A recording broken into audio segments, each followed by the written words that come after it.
semuanya masih diizinkan oleh Allah Subhanahu wa taala bermuhajah walaupun lewat via virtual.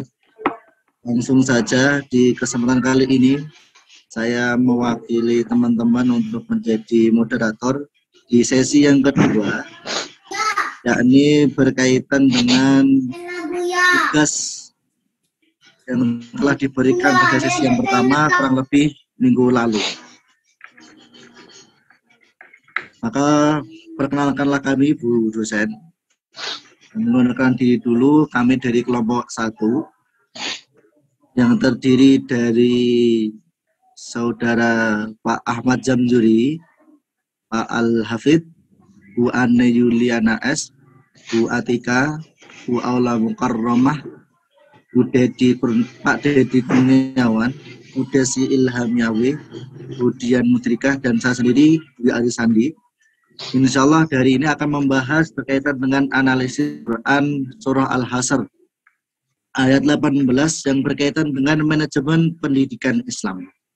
Maka sebelum kita menjelaskan apa yang akan kita bahas pada kesempatan kali ini, sebaiknya kita membuka dulu agar semakin barokah pada majelis yang dimulakan oleh Allah Subhanahu wa taala.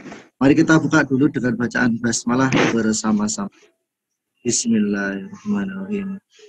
Semoga dengan bacaan basmalah tadi kita semuanya semakin diberikan kemudahan dan diberikan keberkahan oleh Allah Subhanahu wa taala.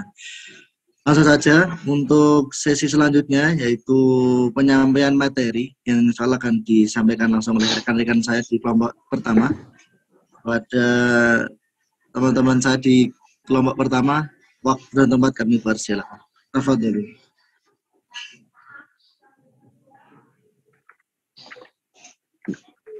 Monggo Bapak Al-Hafid.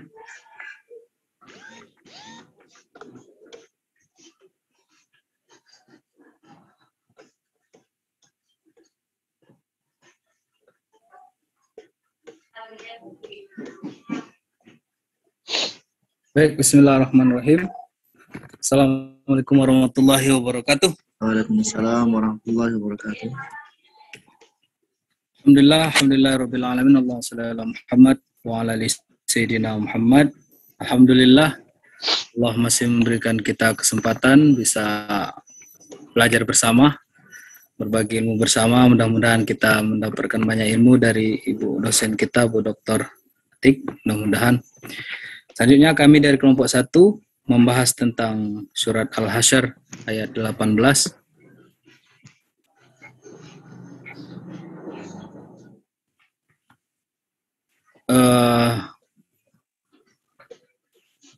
Pertama, isi dari kami bacakan dulu ayatnya. Auzubillahi minasyaitonirrajim. Bismillahirrahmanirrahim. Ya ayyuhalladzina amanu taqullaha wal tanzur nafsum ma qaddamat lighad wattaqullaha innallaha khabirum bima ta'lamun. Kami memilih ayat ini karena memang dari arahan Ibu dosen harus ada hubungannya dengan manajemen. Di samping insya Allah di sini akan kita bahas dari asal-usul Makkiyah Madaniyahnya, selanjutnya asbabun nuzulnya, juga muhkam wa mutasyabihnya, terakhir relevansinya dengan manajemen pendidikan. Untuk yang pertama, dari segi Makkiyah Madaniyahnya, surat ayat ke-18 tadi merupakan kelompok surat Madaniyah, dia tergolong surat Madaniyah. Kalau dari aspek prioritas pensyariatannya tentang persatuan umat Islam, seperti surat-surat Madaniyah yang lain. Nah, seperti di slide bisa kita saksikan, isu utama yang menjadi topik pembahasan surat ini adalah perang Bani Nadir. Itu kalau dari secara umum dari pembahasan Makkiyah Madaniyahnya. Selanjutnya dari segi setelah Makkiyah Madaniyah sudah kita kelompokkan ini surat Madaniyah. Selanjutnya kita bisa melihat surat ini berisi pembicaraan tentang orang munafik yang bersekongkol dengan Yahudi. Isi dari isi surat ini secara umum tentang pensucian, pengagungan kepada Allah. Kemudian saya menyebutkan sebagian jejak kemampuan Allah Subhanahu wa taala dan bukti konkret kekuasaan Allah. Selanjutnya surat ini juga membahas mengenai pa'i, yaitu harta rampasan yang didapatkan tanpa peperangan dan ghanimah. Menjelaskan pula syariat-syariat dan hukumnya. Dalam surat ini juga memberikan sanjungan kepada sahabat Nabi, memberikan apresiasi kepada kaum Muhajirin dan jasa kaum Ansor. Itu masih pembahasan surat Al-Hasyr tadi secara umumnya. Selanjutnya, dari selanjutnya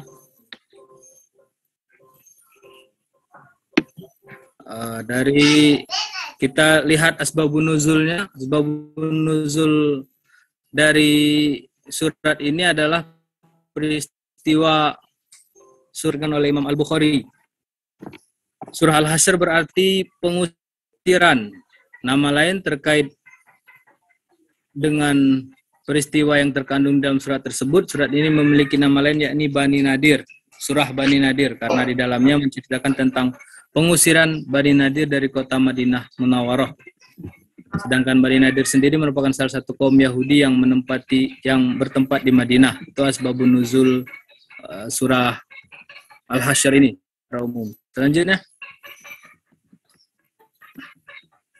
ini kita masuk ke pembahasan muhkam dan mutasyabih dari surat ini. Yang pertama, kami bacakan lagi ayatnya. Kita bahas dari segi muhkamnya. A'udzubillahi minasyaitonirrajim. Bismillahirrahmanirrahim. Ya ayyuhalladzina amanu ittaqullah. Muhkam secara yang sudah kita pelajari di pertemuan sebelumnya. Muhkam merupakan makna yang nampak secara langsung atau yang bisa kita pahami cukup dengan membaca ayatnya dan artinya. Kita bisa memahami dari ayat ini langsung, bisa kita ambil hikmahnya. Yang pertama, ya ayyuhallazina amanu, ayat ini yang kami pilih merupakan khusus untuk orang-orang yang beriman. Pertama, perintahnya untuk ittaqullah, bertakwa kepada Allah. Dan selanjutnya, wal tanzur nafsum ma qaddamat lighad. Allah menyuruh kita untuk bertakwa, menyuruh kita untuk ma qaddamat lighad. Itu perintah selanjutnya. Dan selanjutnya lagi, ini masih makna muhkamnya yang jelas tampak di ayatnya. Allah menyuruh kita lagi bertakwa lagi, wattaqullah lagi. Untuk yang kedua kalinya, dan Allah tegas, sungguhnya Allah, innallah khabirum bima ta'malun. Allah itu mengabarkan akan Allah, maksudnya akan Allah. Allah mengetahui atau Allah akan beritahu ntar apa yang sudah kita kerjakan. Itu makna muhkam yang tampak dari ayat ini. Selanjutnya makna mutasyabih yang bisa kita next, itu slide-nya yang bisa kita lanjut yang bisa kita ambil dari ayat ini. Langsung saja lanjut next slide-nya. Itu masih makna secara mendalamnya, bisa kita kaji lagi habis ini. Sip, lanjut lagi. Oh, yang baru tadi. Ya, saya jelaskan untuk makna mutasyabih yang bisa kita ambil dari ayat ini. Mutasyabih sendiri seperti yang sudah kita paparkan, kita pahami di kajian sebelumnya. Mutasyabih adalah makna yang tersirat atau makna di balik ayat itu. Pertama, Allah menyuruh kita bertakwa khusus untuk orang mukmin ya, ayat ini khusus untuk kita yang beriman. Dan kata Allah, bertakwalah. Allah mengulanginya sampai 2 kali. Berarti perintah takwa ini sangat penting di ayat ini. Kenapa kita tekankan? Jadi itu makna mutasyabihnya. Allah sangat menekankan kita untuk bertakwa. Bahkan Allah ulangi dalam satu ayat sampai 2 kali. Jadi sangat penting takwa dalam segala hal ya. Kita bisa banyak mengerti arti takwa itu, mungkin bisa kita bahas di diskusi ntar. Makna takwa itu sangat luas dan ulama pun berbeda-beda cara untuk mewujudkan atau cara untuk menggapai ketakwaan itu. Bisa kita bahas ntar. Pertama itu makna mutasyabihnya, Allah mengingatkan khusus kepada orang mukmin untuk bertakwa bahkan 2 kali. Yang kedua selanjutnya makna mutasyabihnya untuk mempersiapkan qaddamat seligot, untuk mempersiapkan hari esok. Kalau makna zohirnya di ayatnya itu makna muhkamnya untuk menyambut hari esok atau hari kiamat. Kalau di mutasyabihnya kami mungkin ntar dibahas di relevansinya. Mutasyabihnya kita mempersiapkan hari esok bukan cuma hari kiamat tapi besok pun apa saja kegiatan kita harus mempersiapkan diri. Itu yang bisa kami tangkap. Dan yang terakhir, wallahu khabirum bima ta'malun. Allah itu kita harus bertanggung jawab dan Allah akan memperlihatkan apa yang kita lakukan. Jadi kita terakhir makna mutasyabihnya itu kita harus mempertanggungjawabkan apa yang sudah kita perbuat, apa yang sudah kita rencanakan, apa yang kita amalkan gitu. Mungkin selanjutnya relevansi dan lainnya bisa ditambahkan dari teman-teman yang lain. Silakan. Syukran Ustaz Al-Hafidh. Untuk selanjutnya akan dijelaskan oleh Bu Atika. Kepada beliau waktu tempat kami persilakan. Ya, bismillahirrahmanirrahim.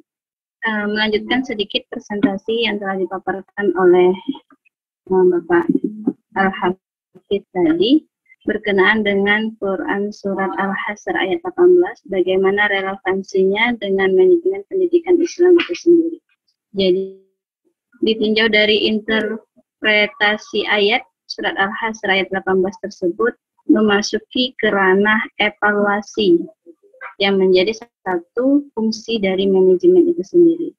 Kaitannya dengan bidang pendidikan, evaluasi pendidikan merupakan salah satu kegiatan sistem yang menjadi salah satu kunci terpenting dari berhasil atau tidaknya suatu penyelenggaraan pendidikan itu sendiri. Kemudian, tentunya evaluasi pendidikan ini melibatkan banyak komponen pada masing-masing jalur dan kepentingannya.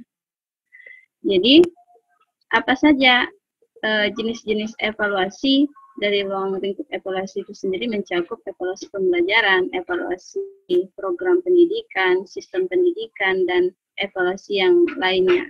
Al-Quran dalam hal ini telah menaruh perhatian yang sangat besar terhadap evaluasi ini. Secara kontekstual, dalam Quran Surat Al-Hasr itu sendiri memang tidak jelas tertulis istilah evaluasi. Namun bisa dipergunakan dalam Al-Quran itu al-hisab, menghitung, mengingat, takziroh, dan lain sebagainya. Namun secara maknawi, ayat tersebut memerintahkan kita untuk memperhatikan apa yang telah kita perbuat untuk hari esok. Jadi, evaluasi ini memiliki posisi strategis dalam bentuk manajemen. Dikatakan demikian karena hasil kegiatan evaluasi itu dapat digunakan sebagai input untuk melakukan perbaikan kegiatan pendidikan itu sendiri. Slide selanjutnya, Bapak. Ya, ini ya yang telah Ana jelaskan tadi. Selanjutnya mungkin slide selanjutnya. Ya, mutu ataupun dari mutu dari lembaga itu sendiri, ini tambahan ya, ataupun dalam halnya ini adalah sekolah, itu merupakan representasi dari kinerja semua sumber daya yang ada di sekolah dalam melaksanakan tugasnya sebagai upaya kita untuk mewujudkan tujuan dari sekolah itu kita sendiri. Mutu sekolah diperoleh dari keseluruhan kerja yang saling keterkaitan. Tentunya dalam mewujudkan suatu tujuan ataupun visi misi suatu lembaga, itu kita sangat memerlukan adanya evaluasi ini untuk perbaikan-perbaikan ke depannya ataupun untuk berinovasi lebih baik lagi. Untuk menyusun rencana-rencana strategi untuk satuan pendidikan itu sendiri. Mungkin itu saja relevansi dalam manajemen pendidikannya. Mungkin kita lanjutkan dengan sistem diskusi tanya jawab. Kembali ke moderator. Syukron Bu Atika atas penyampaiannya. Untuk penjelasan yang disampaikan dari Pak Al-Hafidh maupun Pak Bu Atika tadi insya Allah sudah wadih, sudah jelas ya. Tapi mungkin dari teman-teman dari kelompok lain yang ingin bertanya atau mungkin ada yang masih belum paham, silakan ditanyakan, dan jika ingin diskusi silakan disampaikan apa yang mau ditanyakan dan apa yang mau didiskusikan. Monggo dari kelompok yang lainnya. Ada yang ingin bertanya? Dari kelompok A? Wah, kayaknya sudah paham semua, Pak. Iya ini. Syukur saya gini. Kita duluan terus ini. Biar yang terakhir kayak yang banyak pertanyaan ntar, Pak. Biasanya nanti kelompok 2 saja.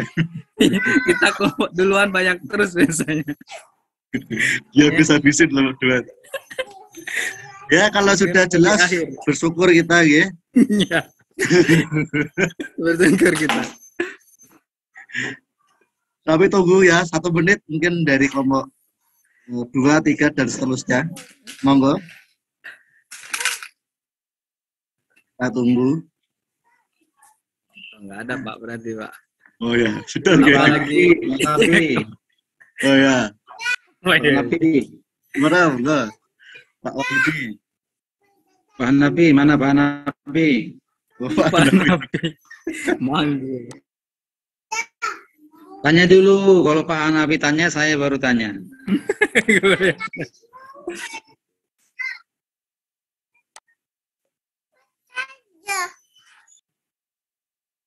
Tidak ada yang bertanya ya? Mohon diulang kembali yang setelah slide kedua, 3 itu ya. Yang itu mengingat, kemudian yang disampaikan, materi yang disampaikan oleh Ibu tadi. Yang terakhir, terus. Oh, relevansi tadi ya? Ya. Satu lagi. Lagi, Pak. Terakhir kayaknya. Lagi.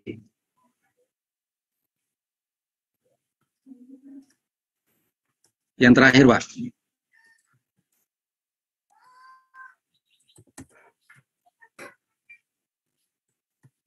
Ini.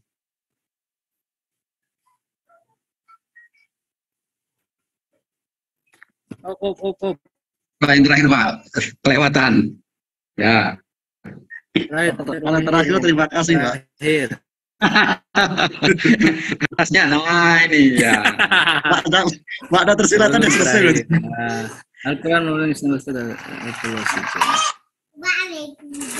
Baik, Assalamualaikum warahmatullahi wabarakatuh. Waalaikumsalam. Warahmatullahi wabarakatuh. Saya dari kelompok 5 ini ya.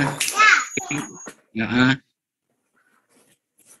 Dalam isi kandungan Al-Quran ini banyak sekali, kurang lebih ada 6 lah ya. Isi kandungan Al-Quran pertama akidah dan tauhid ya.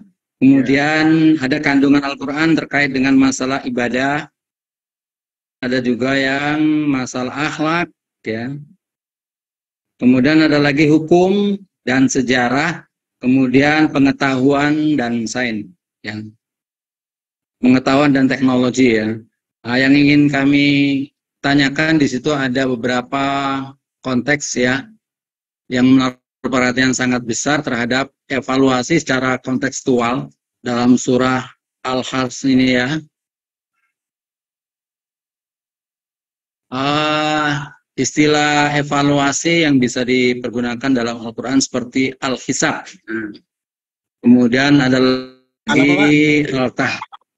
lagi ya, kemudian Tazkirah, kemudian Al-Fitnah, kemudian Al-Bala, kemudian Al-Inba. Nah, ini kadang ya kita sebagai manusia awam ya kan, kita sebagai manusia awam ini dengan hal-hal yang semacam ini kita belum begitu seperti cobaan ya, al-fitnah ini bisa cobaan yang secara lahiriah dan secara batiniah, cobaan yang memang bisa datang dari Allah atau yang memang kita yang kita lakukan secara diri kita sendiri, seperti itu. Yang saya pertanyakan, sejauh ini adakah apa ya, mau nyampaikan agak susah ini. Kebetulan ini di sekolah ini ada acara maulid, jadi agak rame ini. Terkait dengan isi kandungan tersebut, saya mohon tentang cobaan dan ujian ini bisa dijabarkan lebih terinci lagi, ya, seperti itu. Karena ada manusia-manusia yang memang awam tentang hal-hal semacam ini. Ketika dia kena cobaan, mereka itu berkata, Allah tidak adil, Allah tidak ini, dan sebagainya. Hal-hal semacam itu, makom-makom yang seperti apa gitu kan, kok sehingga beliau-beliau ini bisa, ataukah memang saya ketahui kalau orang-orangnya itu sih orang Islam, kan, karena dia tahu dengan Tuhan, tahu dengan Allah, cuman karena emosi dan sebagainya, itulah yang membuat mereka itu sesuatu yang membuat al-fitnah atau al-bala dan sebagainya. Ya, saya kira itu aja yang ingin kami pertanyakan dari kelompok 5. Sangat mudah itu jawabannya. Pak Hafiz bisa itu. Mungkin. Terima kasih Pak, itu aja Pak. Ya, syukran. Terima kasih Pak Wahyudi atas pertanyaannya. Itu sebagaimana Rasulullah ya. Sekolah itu, mana ya Pak Wahyudi? Itu pertanyaan dari Pak Wahyudi itu sebenarnya beliau udah tahu jawabannya. Hanya kayaknya atas kelompok kita aja itu. Ya, karena dia diminta Pak Hafid, ya mungkin dari Pak Hafid ingin menjawab langsung. Materi buat tingkat tadi Pak. Oh, Pak Tika. Tadi dari permintaannya Pak Wahyudi minta panjenengan. Pak Wahyudi ini bisa aja, Pak Wahyudi. Monggo Pak Hafid, asal dijawab saja biar sesuai dengan permintaan dari penanya Pak Wahyudi. Ya, bismillah. Berat Pak Wahyudi ini bahasannya masalah cobaan sama ujian ini Pak Wahyudi. Ya, bismillah. Kita sering dengar pengajian itu ya. Kalau memang manusia itu Allah ciptakan untuk banyak mengeluh ya Pak Wahyudi. Banyak ya ta'awah, banyak mengeluh kepada Allah. Suka mengeluh, suka protes, ya begitulah manusia. Cuman ada penjelasan ya kita dengar di pengajian-pengajian dengan Ustadz itu. Ada yang bersifat cobaan itu untuk menaikkan tingkat kita, ada yang memang cobaan musibah yang Allah jadikan teguran, ada yang Allah ada dibagi 3 itu. Ada yang untuk menaikkan tingkat, ada yang untuk lupa saya. Ada yang untuk menaikkan tingkatan kita, ada yang untuk cobaan itu untuk lupa saya Pak Wahyudi. Mungkin bisa dilengkapi sama teman-teman yang lain. Cuman kalau dari segi ayat kita, kajian kita hari ini, memang Allah menyuruh kita untuk bertanggung jawab atas apa-apa yang kita lakukan untuk evaluasi tadi ya. Tapi kalau terkait yang Pak Wahyudi tadi untuk cobaan, nah itu beda. Kita bahas Pak Wahyudi ya. Ya, terima kasih. Ya, mungkin saya bisa menambahkan. Ya, tadi dari Pak Hafid sudah menjawab. Pak Wahyudi bagaimana mau menambahkan? Monggo. Ya, silakan Pak Dwi. Mungkin Pak Dwi. Lah sudah terwakili Pak Hafid tadi. Pak Wagiman. Belum kelihatan Pak Wagiman ini. Bapak, mungkin saya mau menambahkan. Ya, silakan. Kemudian. Cuma mohon maaf, ini suara saya lagi rada habis. Karena ini kelompok 1, jadi saya merasa bertanggung jawab juga untuk menjawab. Mohon maaf ya Tidak Pak, apa-apa, sekali Bu. lagi. Ya. Maaf, insya Allah. Baik, terima kasih Pak Wahyudi. Terkait dengan pembahasan kita pada hari ini adalah mengenai evaluasi relevansi manajemen pendidikan Islam. Dan dalam surah Al-Hasyr ini adalah dibahas mengenai evaluasi dalam manajemen pendidikan. Nah, memang kata-kata evaluasi ini tidak tertulis secara jelas di ayat tersebut, ya, karena memang evaluasi itu dijelaskan secara tersirat pada surah Al-Hasyr ayat 18.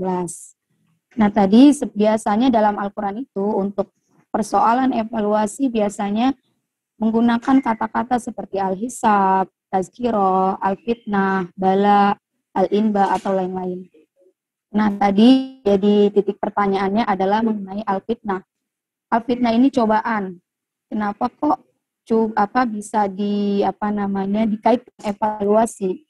Misalnya kita lihat dalam surah Al-Anfal ayat 28, itu ada yang berbunyi wa'lamu annama amwalukum wa auladukum fitnah. Ya, ketahuilah bahwa sungguhnya harta kalian dan anak-anak kalian itu adalah cobaan. Nah, dari mana segi evaluasinya? Nah, yang ini akan kita bahas. Yang namanya firman Allah secara tersurat memang tidak terlihat, tapi secara tersirat yang namanya fitnah atau cobaan itu adalah sebuah evaluasi bagi diri kita. Harta kita, anak-anak kita itu bisa menjadi cobaan juga buat kita. Nah, dari cobaan itulah kita mengevaluasi diri. Kira-kira sejauh mana diri kita sanggup untuk melewatinya. Kalau kita evaluasi, kita kan nanti di situ kalau dari ilmu manajemen akan melihat dari berbagai perspektif. Misalnya dari kekuatannya. Kita berpikir, dengan adanya anak sebagai cobaan, maka kita akan menjadi kuat. Anak-anak kita yang di rumah, walaupun kita kesel ketika kita melihat anak kita, itu kita akan menjadi senang, hilang keselnya. Seperti seorang ibu, kalau orang melahirkan itu kan sangat sakit, tapi ketika anak itu udah keluar, nah rasa kebahagiaannya tidak bisa tertandingi. Anak-anak kadang-kadang ngeselin, membantah orang tua dan lain sebagainya. Tapi ketika anak-anak itu sikapnya sudah berubah menjadi baik, itu orang tua senangnya luar biasa. Makanya itu perintah untuk kita senantiasa melakukan evaluasi diri. Jadi di tiap cobaan tidak melulu hanya ada kesulitan, tapi di situ juga ada kesenangan. Mungkin itu yang dapat saya sampaikan terkait dengan kata-kata al-fitnah yang berarti cobaan tadi. Nah, kalau terkait dengan evaluasi dalam manajemen pendidikan, tentunya Bapak Ibu sudah mengerti ya. Yang namanya evaluasi itu dibutuhkan untuk kegiatan perencanaan pada program-program berikutnya di sebuah manajemen. Mungkin itu saja yang dapat saya sampaikan, Pak Wahyudi. Terima kasih. Teman-teman mungkin ada yang mau menambahkan. Bisa nambahi ya. Kita garis bawahi bahwa kalimat evaluasi ini bisa dikatakan kita harus bermuhasabah, ya kan? Terkait dengan menghitung, mengingat, cobaan, ujian, berita-berita, timbangan, dan ketentuan Allah, semua itu bisa kita muhasabah pada diri kita, kan? Bermuhasabah dengan selalu kita mengintrospeksi pada diri kita, insya Allah semakin kecil tekanan untuk kita semua membuat sesuatu yang negatif, ya kan? Negatif, sesuatu yang tidak baik dengan kekuasaan Allah, seperti itu. Saya kiranya itu. Ini kami di sini. Pakai yang lain dulu sih motornya.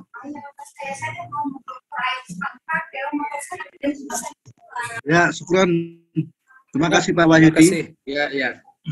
Sangat-sangat terima kasih sudah membantu melengkapi presentasi kami pada sesi kali ini. Sekali lagi kami mengucapkan terima kasih. Mungkin untuk teman-teman yang lainnya, jika sudah tidak ada, kita tutup saja karena insya Allah sudah wadih, sudah jelas. Ya, ada kelompok Dan itu lain. dari kami, aku kelompok 1.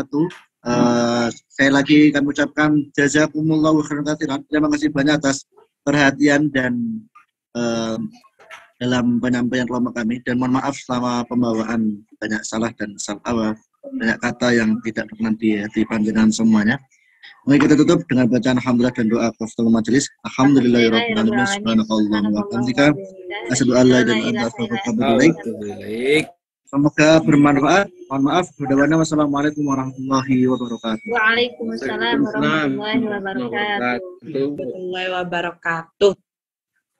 Baik, terima kasih untuk kelompok 1, luar biasa, bagus dan lengkap ya.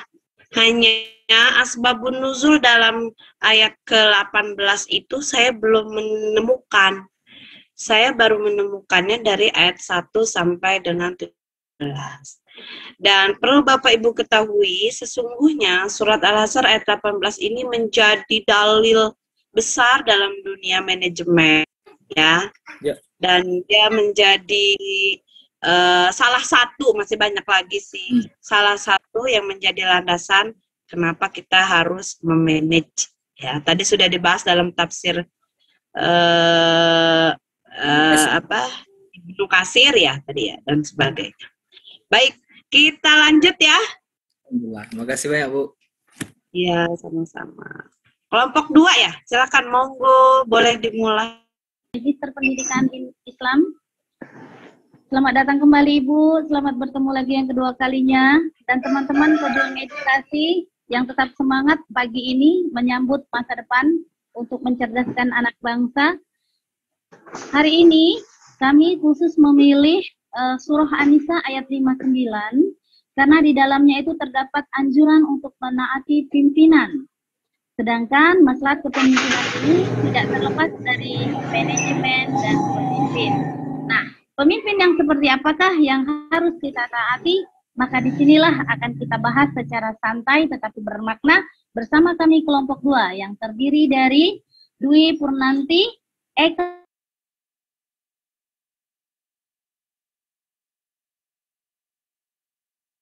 Itu di unmute Bu.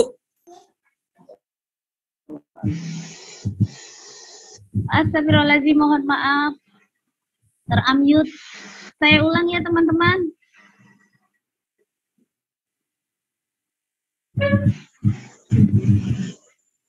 Assalamualaikum warahmatullahi wabarakatuh. Bismillahirrahmanirrahim. Alhamdulillahirabbil alamin. Assalatu wassalamu ala asrofil anbiya'i wal mursalin wa ala alihi washabbihi ajmain. Yang terhormat Ibu Dr. Ati Rusdiani, Magister Pendidikan Islam, dan teman-teman pejuang edukasi yang insya Allah hari ini tetap bersemangat untuk mengikuti perkuliahan termin kedua bersama di Studi Al-Quran. Pada kesempatan kali ini, kelompok memilih surah An-Nisa ayat 59 karena di dalamnya terdapat anjuran untuk menaati pimpinan. Sedangkan kemaslahatan pimpinan ini tidak terlepas dari manajerial atau pimpinan. Nah, pimpinan seperti apakah yang harusnya kita taati? Maka disinilah akan kita bahas secara santai tapi bermakna bersama kami kelompok 2 yang terdiri dari Dwi Purnanti, kedua Eka Carolina, saya sebagai moderator, ketiga Eli Liana, keempat Fahmi Ali, kelima Fatimah, keenam Firda Wulansari, dan ketujuh Fitri Dilda Herman. Baiklah, untuk yang pertama, silakan Ibu slide-nya. Slide pertama, ini adalah surah An-Nisa 59. Saya akan bacakan terlebih dahulu, mohon maaf. Sederhana. Auzubillahi minasyaitonirrajim. Bismillahirrahmanirrahim.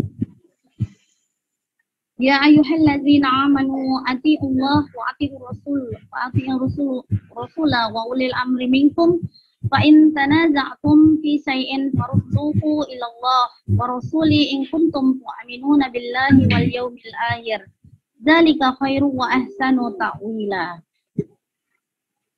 Yang artinya, hai orang-orang yang beriman, taatilah Allah dan taatilah Rasulnya dan ulil amri di antara kalian. Kemudian jika kalian berlainan pendapat tentang sesuatu, maka kembalikanlah itu kepada Allah dan Al-Quran dan Rasul, as-sunnahnya. Jika kalian benar-benar beriman kepada Allah dan hari kemudian, yang demikian itu lebih utama bagi kalian dan lebih baik akibatnya. Oke, next slide selanjutnya.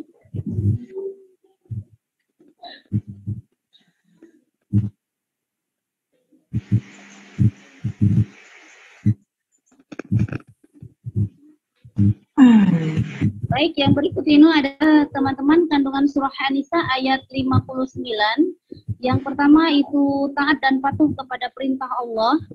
Sebagaimana sudah kita ketahui bersama bahwa taat kepada Allah berarti mengerjakan semua perintah Allah dan menjauhi segala larangannya. Yang kedua, melaksanakan ajaran Rasulullah Shallallahu Alaihi Wasallam sebagaimana telah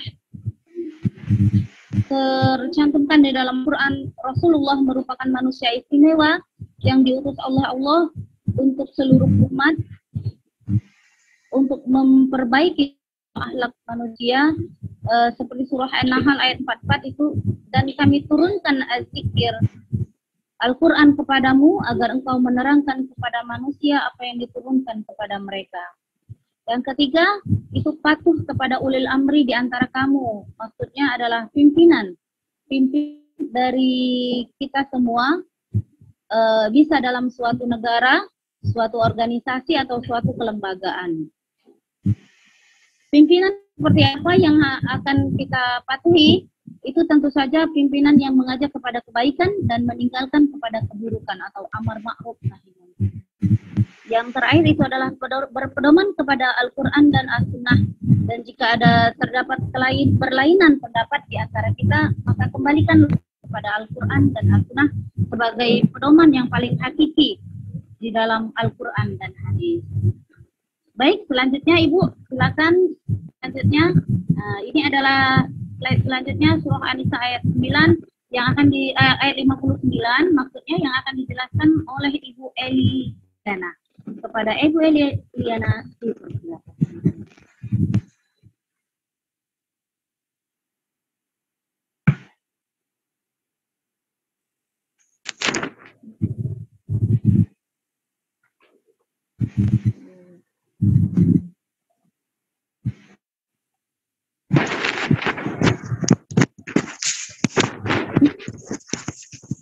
Assalamualaikum warahmatullahi wabarakatuh.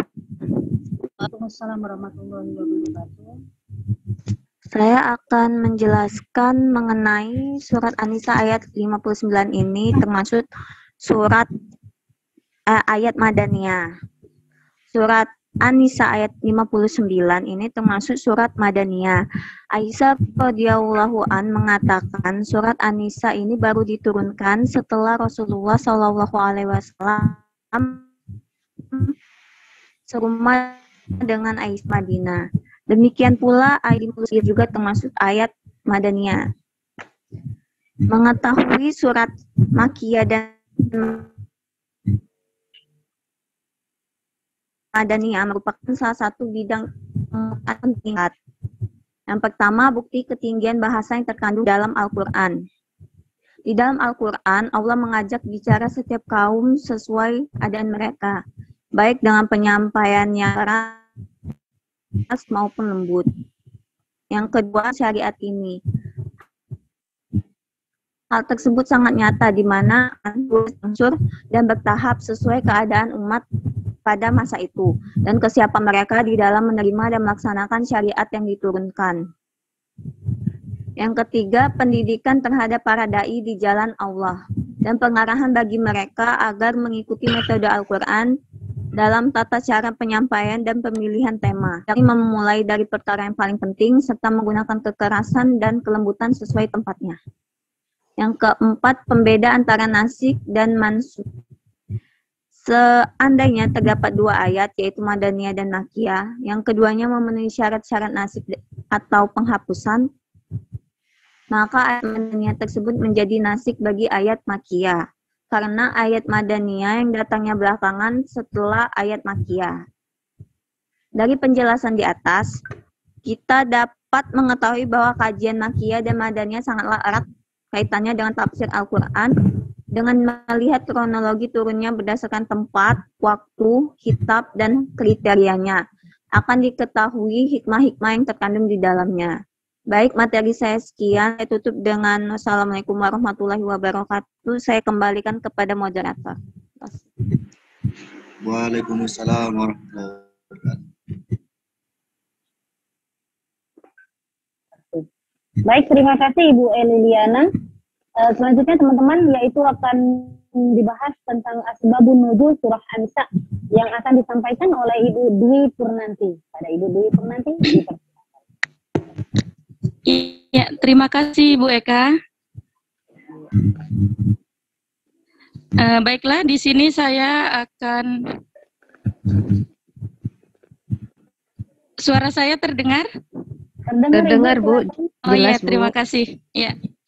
Baiklah, di sini saya akan memaparkan asbabun nuzul surat An-Nisa ayat 59. Dalam kitab karangan Ibnu Katsir dijelaskan bahwa asbabun nuzul surat An-Nisa ayat 59 ini berhubungan dengan peristiwa sahabat Nabi, yaitu Abdullah bin Hudzafah bin Qais diutus oleh Rasulullah Shallallahu Alaihi Wasallam untuk memimpin suatu pasukan. Abdullah memerintahkannya untuk mengumpulkan kayu bakar dan membakarnya. Ketika api sudah nyala, ia menyuruh pasukannya untuk memasuk api tersebut. Lalu salah satu pasukan menjawab, sesungguhnya jalan keluar dari masalah ini adalah Rasulullah, karena tidak mungkin ya Ibu, api yang menyala masa suruh masukin satu persatu. Nah akhirnya salah satu pasukan itu menemui Rasulullah. Jangan tergesa-gesa sebelum menemui Rasulullah. Jika Rasulullah memerintahkan kalian untuk masuk api itu, maka masukilah. Lantas mereka menghadap Rasulullah dan menceritakan hal tersebut. Rasulullah melarang memasuki api itu dan menegaskan bahwa ketaatan hanya dalam kebaikan. Ibnu Hajar Al-Asqalani menjelaskan pada surat An-Nisa ayat 59 turun berkenaan dengan hal ini, menjelaskan bahwa jika ada perbedaan atau ada suatu masalah maka harus dikembalikan pada Al-Quran dan As-Sunnah. Mungkin cukup itu asbabun nuzul dari surat An-Nisa ayat 59. Saya kembalikan lagi kepada moderator. Silakan Ibu Eka. Terima kasih Ibu Dwi. Itu tadi asbabun nuzul yang telah disampaikan oleh Ibu nanti. Selanjutnya, pemaparan selanjutnya yaitu tafsir surah An-Nisa yang akan disampaikan oleh Ibu Fatimah. Pada Ibu Fatimah, silakan.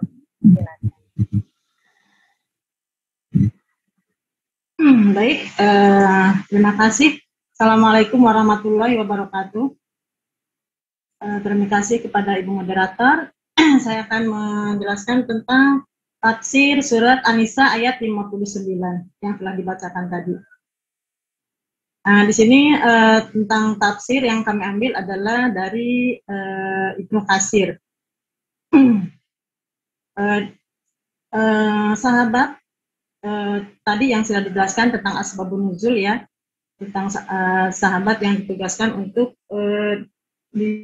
dikirim pasukan khusus, kemudian memberitakan kepada pasukannya untuk terjun ke api.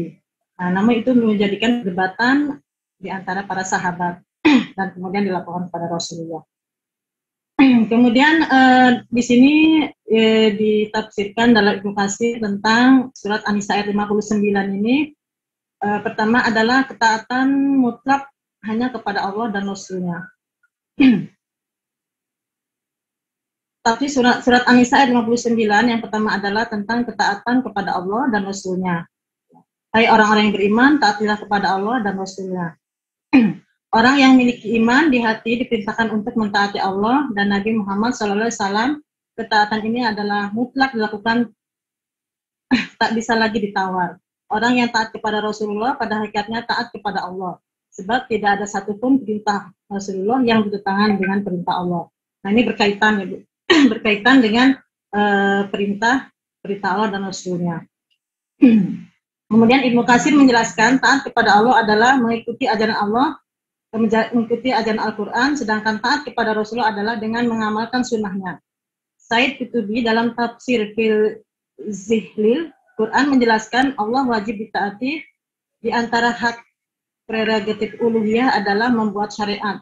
Orang yang beriman wajib taat kepada Allah dan taat pula kepada Rasulullah. Kemudian poin kedua adalah taat kepada pemimpin. Tafsir kedua surat An-Nisa 59 adalah perintah untuk taat kepada pemimpin di antara manusia. Perintah firman Allah ini tidak mengulang kata atiu, sebagaimana perintah saat pada Allah dan Rasulnya. Artinya ketaatan kepada pemimpin hanya ketika perintahnya itu tidak bertentangan dengan ketaatan kepada Allah dan Rasulnya. Ibnu Abbas, Mujahid, Atta Hasan Al-Basri, dan Abu Aliyah Ulil Amri adalah para ulama. Maknanya adalah para ulama. Menurut Ibnu Katsir, Ulil Amri itu bersifat umum, baik pemerintah maupun ulama. Sedangkan menurut Syekh Wahbah Az-Zahili, dalam tafsir Munir, Ulil Amri itu adalah pemimpin daripada para ulama. Ketaatan kepada Ulil Amri harus dibingkai dengan ketaatan kepada Allah, Nabi, dalam maksiat dan kemungkaran. Nah, jadi ketaatan kepada pemimpin dan Ulil Amri itu selama perintah-perintahnya adalah sesuai dengan perintah Allah dan Rasulnya. Diriwayatkan oleh Imam Bukhari Muslim, sesungguhnya ketaatan itu hanyalah dalam masalah kebaikan saja. Nah, itu tentang pemimpin-pemimpin yang perlu ditaati dalam hal kebaikan. Kemudian selanjutnya, ini mengenai yang ketiga, maknanya tafsirnya adalah Farudhu ilallah, kembali kepada Al-Quran dan hadis, ya maksudnya. Kembali kepada Al-Quran dan hadis. Poin selanjutnya yang tersurat dalam An-Nisa adalah menjadikan Al-Quran dan hadis itu sebagai sumber hukum. Apabila ada perselisihan, maka sebaiknya dikembalikan kepada keduanya. Kemudian jika kamu berbeda pendapat tentang sesuatu, maka kembalikanlah kepada Allah, yaitu Al-Quran dan hadis. Dia beriman kepada Allah di hari kemudian. Menurut Mujahid dan ulama mufassir lainnya, maka yang dimaksud adalah mengembalikan hal-hal tersebut kepada kitabullah dan sunnah Rasulullah. Ibnu Katsir menjelaskan, ini merupakan perintah Allah jika ada perselisihan di antara manusia mengenai masalah-masalah pokok agama, cabang-cabangnya hendaknya dikembalikan kepada penilaian kitabullah dan sunnah Rasulullah. Kitab Al-Quran dan hadis merupakan dua pusaka yang ditinggalkan Rasulullah untuk dijadikan sumber hukum dan pedoman hidup umat Islam sampai hari kiamat.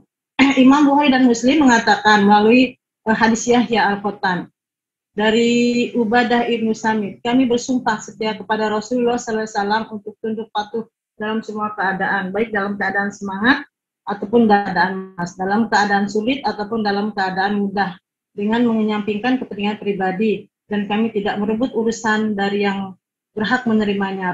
Rasulullah SAW bersabda, terkecuali jika kalian melihat kekufuran secara terang-terangan di kalangan kalian dan ada bukti dari Allah mengenainya.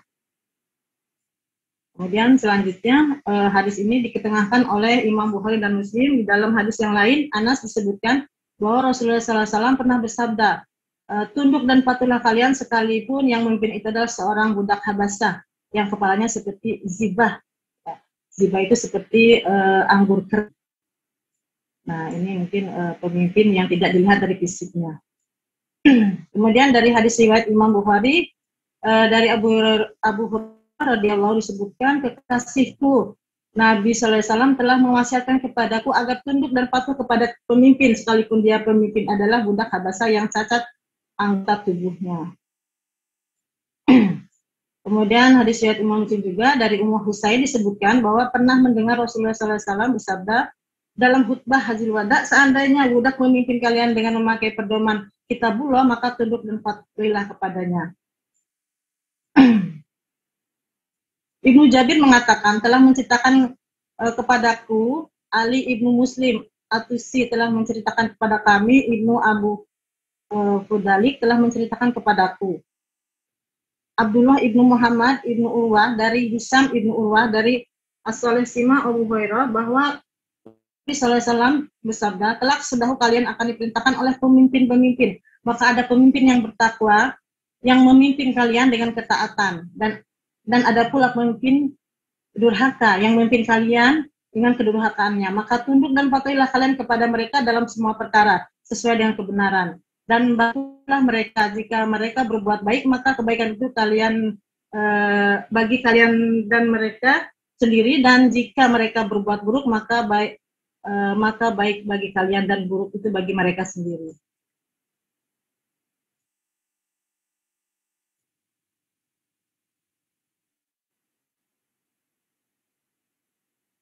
Nah, itu mungkin sedikit tentang kriteria pemimpin-pemimpin yang harus ditaati.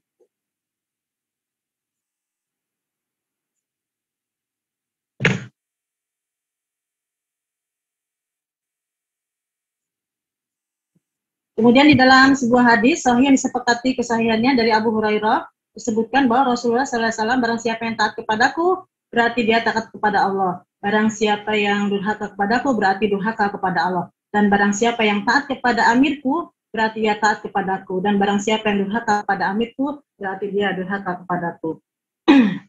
Nah, ini sudah jelas ya Bapak Ibu. Jadi memang pemimpin itu ada keterkaitan antara Allah dan Rasulnya.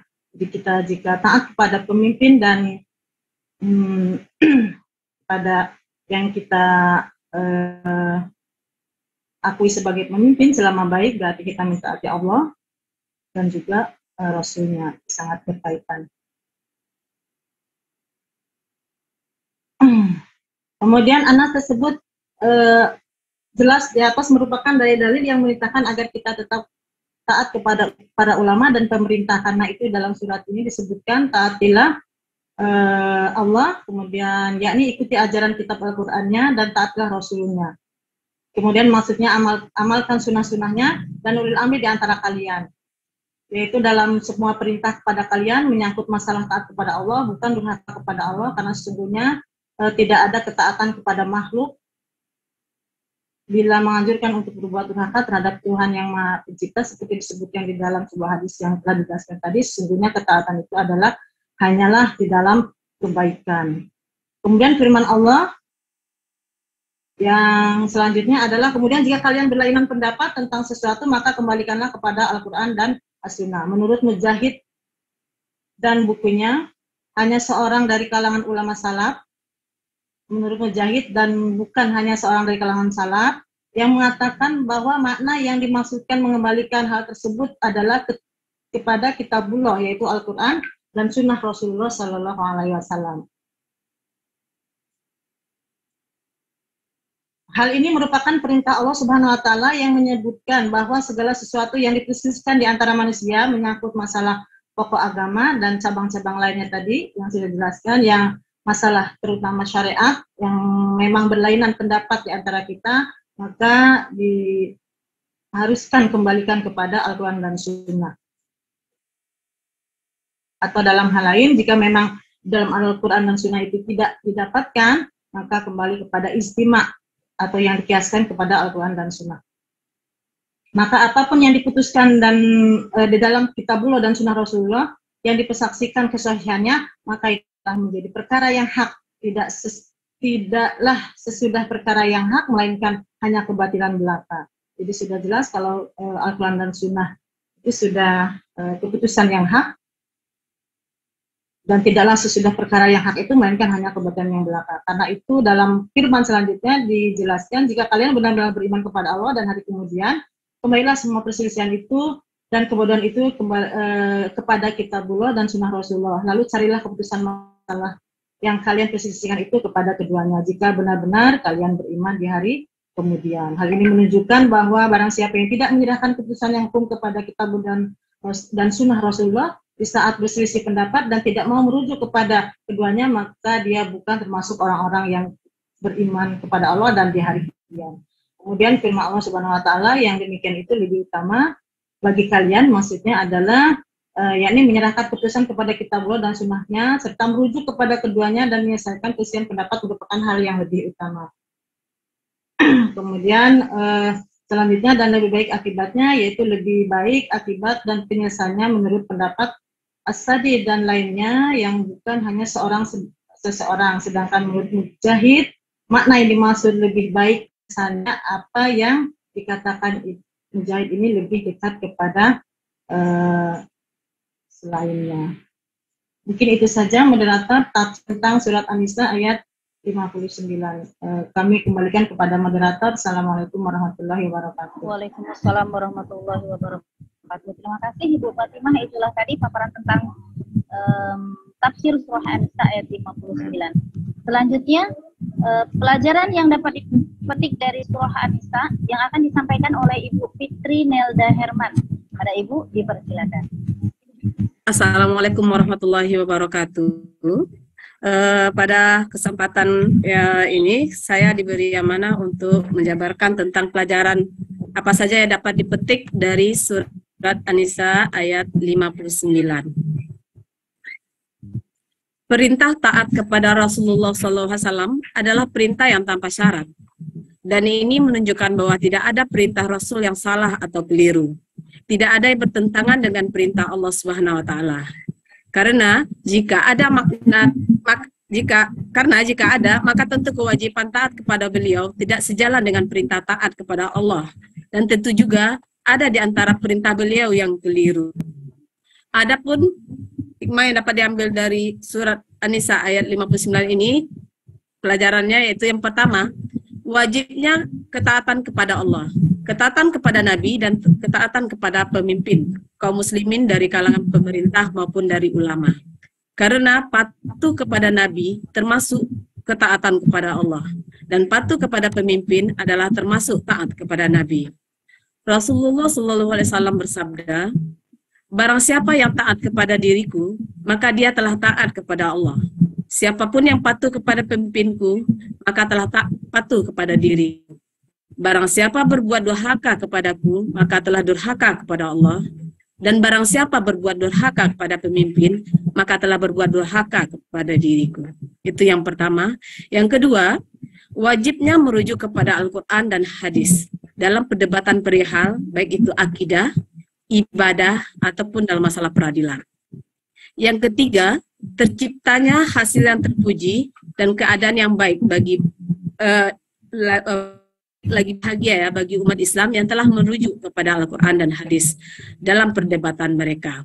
Adapun relevansi dari ayat surat An-Nisa ayat 56 ini dalam kepemimpinan pada saat sekarang ini, terutama kita dalam dunia pendidikan, yang kita mempunyai kepemimpinan yang berjenjang. Ya, kalau dari dinas pendidikan itu dari kepala dinas, kalau Kemenak dari kepala Kemenaknya, lain dari pusat, pemerintah ke bawah, kemudian kabupaten ya, provinsi kabupaten, kepala kasihnya, pengawasnya, kepala sekolah, sampai kepada guru.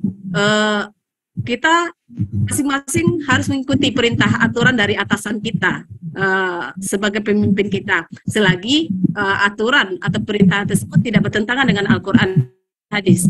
Kalau kita mengikutinya sesuai aturan yang telah ditetapkan, mengikuti pemimpin kita, insya Allah lembaga pendidikan yang kita harapkan bisa muncul, lembaga pendidikan yang bermutu.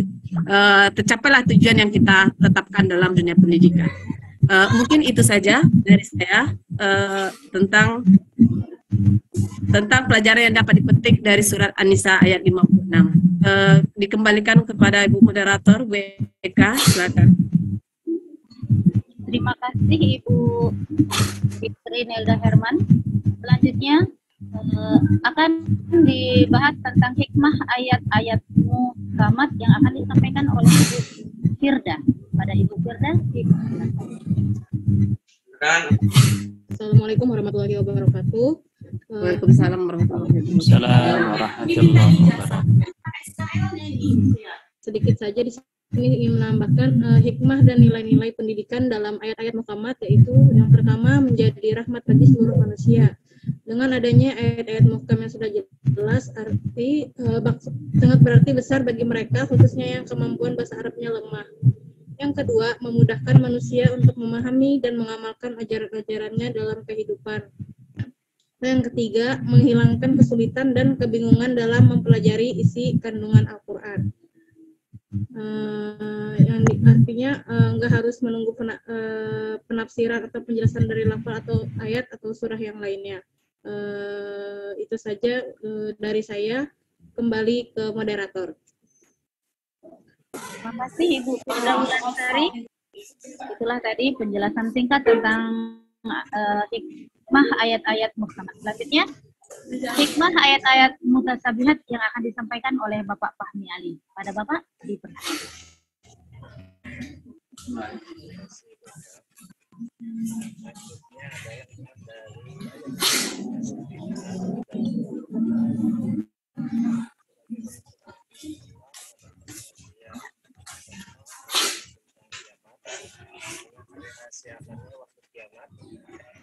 Bapak Fahmi Ali, dipersilakan Bapak.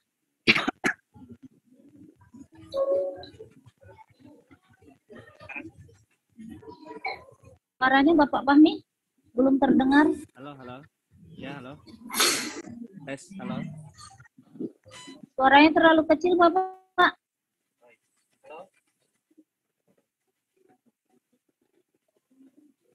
Assalamualaikum. Halo. Ya.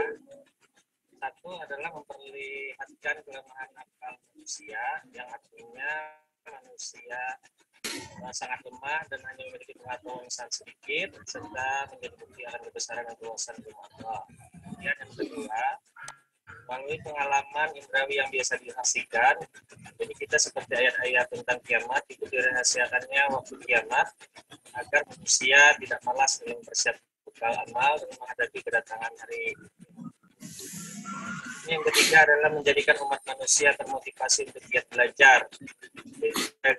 Untuk adanya ayat mutasyabihat ini akan memunculkan ilmu-ilmu baru yang digunakan sebagai perangkat atau alat untuk memahami ayat tersebut.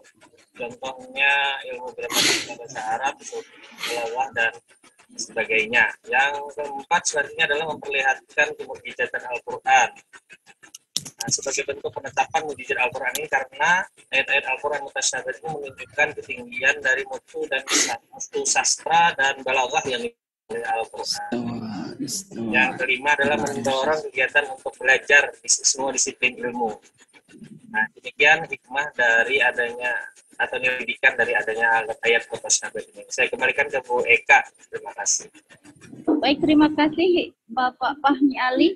Itulah tadi Ibu dosen dan teman-teman semua paparan dari kelompok 2 mengenai surah An-Nisa ayat 59. Baiklah, sekarang kita buka sesi tanya jawab. Bagi teman-teman yang mau bertanya, dipersilakan. Saya Bu. Iya. Robi. Dari kelompok 4. Silakan Bapak. Pak Robi ya? Iya. Assalamualaikum warahmatullahi wabarakatuh. Waalaikumsalam warahmatullahi wabarakatuh. Terima kasih kelompok 4. Luar biasa sekali yang disampaikan. Saya ingin bertanya tentang tadi mentaati perintah Allah, Rasul, dan ulil amri.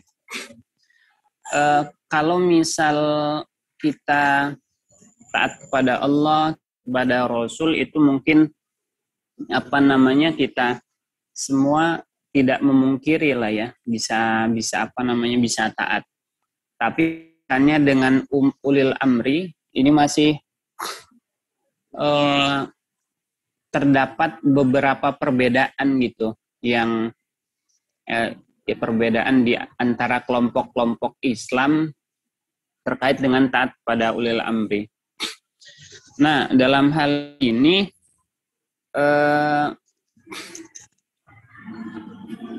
apakah kita, terutama di Kemenak itu ya, kan ada namanya bantuan operasional sekolah itu. Bantuan operasional sekolah, kemudian yang dikelola oleh madrasah. Ini kan kaitannya dengan ketaatan sama pemimpin tadi. Kalau pemimpin kita di Kemenakan mungkin ya Kementerian Agama gitu. Nah, itu terkait dengan dana operasional sekolah. Nah, terkadang juknis dana operasional sekolah itu tidak sesuai dengan apa yang terjadi di lapangan ini, Ibu Bapak. Karena saya sendiri kan secara tidak langsung mengelola gitu ya, mengelola dana BOS walaupun bukan kepala madrasah. Mengelola dana BOS, kemudian juknisnya mungkin maksimal 50% untuk gaji guru tuh, 50%. Kemudian kita bisa 70%. Nah, 70% kemudian lagi yang lainnya gitulah, pos-pos yang lainnya tidak sesuai dengan apa yang diarahkan oleh kementerian gitu ya. Apakah ini termasuk kita nggak taat sama pemimpin atau bagaimana? Karena permasalahan ini bukan hanya di madrasah saya aja, di madrasah yang lain pun begitu gitu. Nah itu yang pertama. Nah itu bagaimana menyikapinya atau bagaimanalah ini hukumnya gitu tentang yang seperti itu. Kemudian yang kedua tentang ayat mutasyabihat, ada yang istawa itu yang diperdebatkan, al-arsy istawa itu ya, tentang singgasana Allah ya, tentang singgasananya Allah. Itu juga ada perdebatan lah, perbedaan di antara kalangan kelompok Islam. Sebaiknya kita itu kalau menyikapi ayat mutasyabihat, ada yang bilang ditakwil, nggak boleh. Nah itu perbedaan itu bagaimana menyikapinya, karena itu terkait dengan akidah kalau nggak salah gitu sih, terkait dengan akidah yang harus kita benar-benar meyakininya. Nah mungkin itu yang jadi pertanyaan saya. Terima kasih. Assalamualaikum warahmatullahi wabarakatuh. Waalaikumsalam warahmatullahi wabarakatuh. Ibu moderator, saya mau menambahkan pertanyaan dari Pak Robi tadi. Iya, silakan. Terkait dengan kepemimpinan ya, supaya menjadi bahasan kita juga dan menjadi titipan pembahasan dari saya tentang uli amri ya tadi. Tadi pemakalan mengungkapkan berbagai macam maksud dan makna dari berbagai macam tafsir. Nah, pertanyaannya, kalau barometer tadi yang penting tidak durhaka dari Allah ya, yang penting tidak melenceng dari ajaran syariat Islam dan sebagainya. Bagaimana jika ulil amrinya itu berasal dari non-muslim? Tetapi meskipun non-muslim juga tidak pernah mengajarkan hal-hal yang keluar dari syariat Islam. Si pemimpin ini, ulil amrinya, ya. Intinya tetap berjalan pada agamanya masing-masing, misalnya dalam konteks Indonesia dengan 5 agama ya, yang diakui di Indonesia gitu. Jadi pemimpinnya dari non-muslim tapi tidak pernah mengajarkan hal-hal yang keluar dari syariat Islam. Bagaimana jika pemimpin atau ulil amrinya yang seperti itu? Silahkan, boleh dilanjut.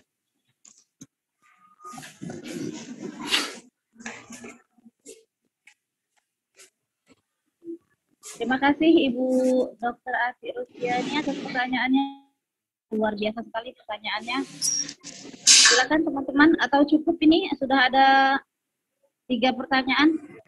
Dicukupkan saja ya? Monggo. Kita jawab dulu ya. Baik, untuk pertanyaan dari Pak Robi Sandi itu mengenai dana operasional sekolah yang terkadang itu juknisnya tidak sesuai dengan kenyataan di lapangan. Pos-pos yang seharusnya dialokasikan untuk dana itu ternyata di lapangan pos-pos itu tidak sesuai. bagaimana menyikapinya? Apakah kita harus tetap menaati pemimpin kita di sekolah yang notabene ya pasti harus merekayasa dari penggunaan dana operasional sekolah? Silakan, Ibu Pidi mungkin mau menjawab.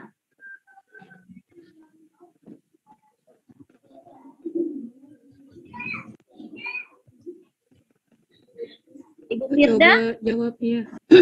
Oh iya, silakan Ibu Firda. Assalamualaikum warahmatullahi wabarakatuh.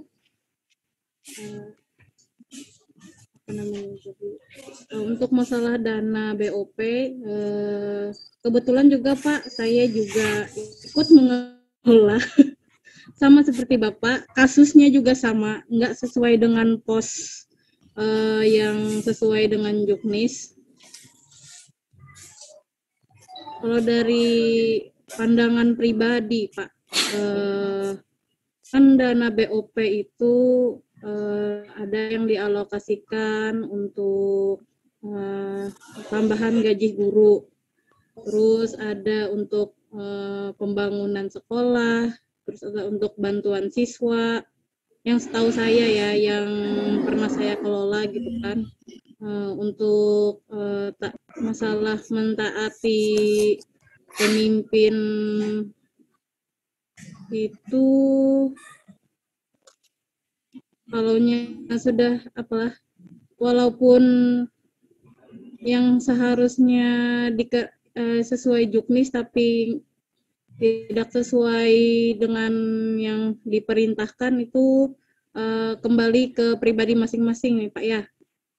Kalau misalnya Bapak keberatan dengan atau tidak setuju misalnya dengan pemimpin, bisa dirundingkan gitu ke pemimpinnya. Mungkin kalau teman-teman yang lain dari kelompok bisa menambahkan, itu cuman pendapat saya aja yang pernah juga gitu. Karena rahasia umum sih itu sudah dana BOP itu nggak sesuai dengan Juknis. Begitu, kembali ke moderator. Terima kasih Ibu Firda. Mungkin ada teman-teman lain yang mau. Saya ingin sedikit menambahkan tadi, bukan menambahkan ya sebenarnya. Ya, pertanyaan dari Robi tadi ya, Pak Robi tadi bertanya tentang masalah istiwa ya. Jadi kalau kita bercerita tentang istiwa sebenarnya Al-Quran, ya memang maknanya mutasyabih ya. Artinya banyak ayat-ayat yang kemudian dari ijtihad para ulama, mereka kemudian menafsirkan Al-Quran berdasarkan apa yang mereka fahami dari dalil sunnah dan Al-Quran. Nah, perlu saya berikan pemahaman di sini bahwa ketika kita bercerita, ketika Allah mengatakan Ar-Rahmanu 'alal arsy istawa, Allah itu bersemayam di atas arasnya, perlu kami sampaikan, kata istiwa di sini menurut orang yang lain mengatakan istawa artinya itu istaula, artinya menguasai. Ada yang sebagian orang mengatakan menetap ya. Jadi para ulama berbeda-beda pendapat. Namun perlu saya luruskan di sini ya. Kita sebagai kita cukup saja mengambil perkataan daripada Imam Malik ketika beliau mengatakan al-istiwa'u ghairu majhulin wal kayfiyya ghairu ma'qulin wal iman wajibun waswalu anhu bid'atun wa ma araka illa dhalan. Ya, di situ dia katakan bahwa istiwa itu adalah sudah diketahui maknanya, artinya istawa itu artinya hanya Allah yang Maha mengetahui maknanya. Ya, maknanya itu artinya kita kembalikan semuanya kepada Allah Subhanahu wa taala. Karena kenapa? Banyak ayat Al-Qur'an, contoh misalnya kita tafsirkan bahwa istiwa itu artinya singgasana. Ya, kalau misalnya kita tafsirkan artinya singgasana. Tapi manusia tidak boleh kemudian menafsirkan bahwa yang dimaksud di situ singgasananya itu seperti singgasananya manusia, tidak boleh. Karena kalau kita menyamakan singgasananya Allah dengan singgasananya manusia, sama artinya kita menyamakan kedudukan makhluk dengan Tuhan. Ini tidak boleh. Makanya keluar dari kaidah, dan itu tidak dilarang dalam agama. Seperti ketika Allah mengatakan bahwa Allah itu punya, dalam Al-Qur'an dikatakan yadullahi fawqa aydihim. Ya, Allah itu punya tangan, tapi kita tidak bisa menafsirkan tangan Allah itu seperti apa. Karena itu sebatas isbat, artinya kita meyakini adanya Allah Subhanahu wa taala itu bagaimana? Kita cuman sekedar meyakini bahwa Allah Subhanahu wa taala benar adanya dan sebagainya. Kemudian yang kedua bahwa yang berkaitan tentang masalah waswalu anhu, ketika kita bertanya tentang bagaimana tangan Allah, bagaimana itu sesuatu yang di luar dari perkara, di luar dari akal pikiran kita. Kenapa demikian? Karena Allah memberikan batasan kepada akal ini untuk berpikir. Ya, begitu. Kemudian juga perlu saya sampaikan bahwa semesti dalam kalimat yang lain ketika Allah mengatakan bahwa Allah itu maha melihat, ya Allah itu maha melihat. Dan itu benar tegas disampaikan oleh Allah Subhanahu wa taala. Tidak bisa kita menyamakan kedudukan seorang kedudukan Khalik, pencipta dan makhluknya. Karena untuk sampai ke derajat itu kita tidak bisa, akal kita tidak sampai kepada itu. Maka cukup kita mengisbatkan bahwa Allah itu benar punya singgasana. Dan singgasana Allah itu bagaimana? Di alam sana, di langit sana itu bagaimana? Kita tidak bisa membayangkan karena Allah sudah mengatakan laisa kamitslihi syai'. Allah itu tidak ada yang sama dengannya. Begitu maksud saya. Terima kasih. Assalamualaikum warahmatullahi wabarakatuh. Waalaikumsalam warahmatullahi wabarakatuh. Terima kasih Pak Basrul Anwar. Bagaimana Pak Rofi? Sudah jelas ya, hanya untuk keuntungan satu orang dan dana itu digunakan untuk kemaslahatan. Baik, selanjutnya teman-teman, ini ada pertanyaan khusus dari Ibu dosen tentang bagaimana kalau seorang ulir amri yang ada di negara kita itu tidak berasal dari kalangan muslim, tetapi ulir amri tersebut tidak pernah melenceng dari ajaran-ajaran atau tidak bertentangan dengan ajaran-ajaran di dalam Islam. Monggo dipersilakan untuk menjawab Ibu Fitri mungkin atau Pak Dwi. Ya, bismillah. Saya mencoba untuk menjawab pertanyaan dari Ibu dosen. Mohon maaf kalau seandainya tidak sesuai. Ya, di dalam Al-Quran ditegaskan tentang aturan hukum larangan dalam menjadikan orang non-muslim itu sebagai pemimpin di suatu daerah. Itu terdapat dalam surah Al-Imran ayat 28 yang artinya janganlah orang-orang mukmin menjadikan orang-orang kafir sebagai pemimpin dengan meninggalkan orang-orang mukmin sendiri.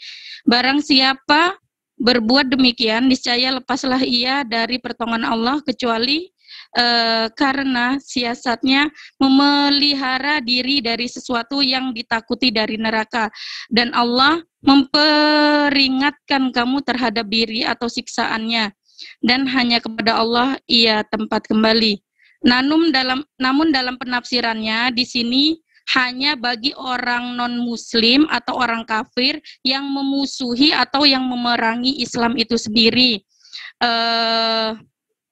Akan tetapi kembali lagi dengan negara kita itu berbentuk republik yang menerapkan demokrasi langsung. Di sini pemimpin bukanlah pemegang kedaulatan tertinggi karena estimasinya justru berasal dari rakyat yang memberinya mandat melalui pemilu.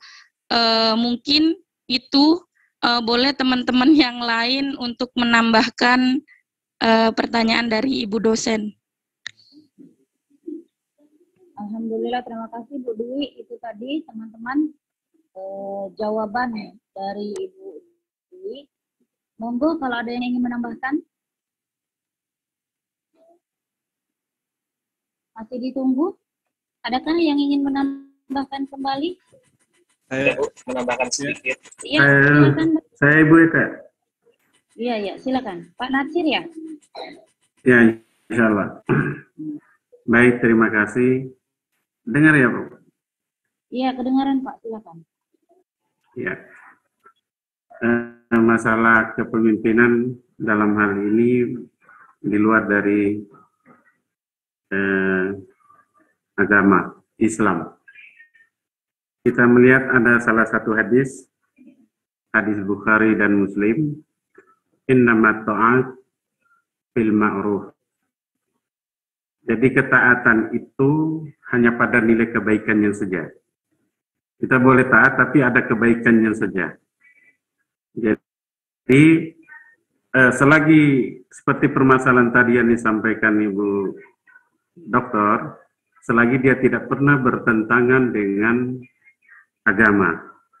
Nah, jadi kalau ditinjau dari hadis ini, selain daripada pemimpin daripada di luar daripada agama Islam, maka kita hanya wajib mentaati dari segi kebaikan. Dan begitu pula hadis riwayat Muslim, tidak ada ketaatan dalam bermaksiat kepada Allah, sesungguhnya ketaatan itu hanyalah dalam masalah kebaikan. Jadi seperti korelasinya daripada surah Al-Imran tadi yang disampaikan oleh Ibu tadi, ya, itu jadi kita mengambil bahwa ketaatan itu pada pandangan kebaikan. Jadi kenapa? Karena di situ menunjukkan pada surah An-Nisa ayat 59, ya ayyuhalladzina amanu, alladzina itu ismun mausulu yadullu ala jam'iyah. Allah tidak menunjukkan satu objek tertentu, ya, menunjukkan siapa itu orang beriman. Nah, tetapi ketika dia beriman, maka kita wajib mentaatinya, sebagaimana kelanjutan daripada ayat-ayat tersebut. Jadi mungkin itu saja pendapat singkat, mungkin ada lain bisa ditanggapi. Sekali lagi mohon maaf. Wassalamualaikum warahmatullahi wabarakatuh. Waalaikumsalam warahmatullahi Waalaikumsalam warahmatullahi wabarakatuh. Baik, ada lagi? Dipersilakan, Bapak. Supaya menguatkan, sebenarnya apakah seorang ulil amri yang berasal dari non-muslim itu bisa selama tidak melenceng dari ajaran-ajaran Islam? Monggo teman-teman yang lain, kalau masih ada unek-unek yang kayaknya mau keluar ini, harus dikeluarkan. Ya, saya Bu. Ya. Ya, silakan. Kemudian juga perlu mungkin saya tambahkan, ketika Allah mengatakan atiullaha wa atiur rasul wa ulil amri minkum. Di dalam dalam ayat tersebut, di situ ada kata atiu. Allah 2 kali menyebutkan kata atiu, tapi tidak disebutkan pada kata ulil amri minkum. Allah tidak menyebutkan atiu li ulil amri minkum, tidak disebutkan di situ. Cuma disebutkan ulil amri minkum. Artinya di sini bahwa ketaatan itu dianjurkan bahkan diwajibkan kepada orang yang betul-betul bisa adil dalam kebaikan, tidak berbuat kerusakan, itu yang dianjurkan untuk taat. Jadi mungkin konsepnya seperti itu. Seperti tadi yang disampaikan oleh Pak Nasir tadi. Ya, terima kasih.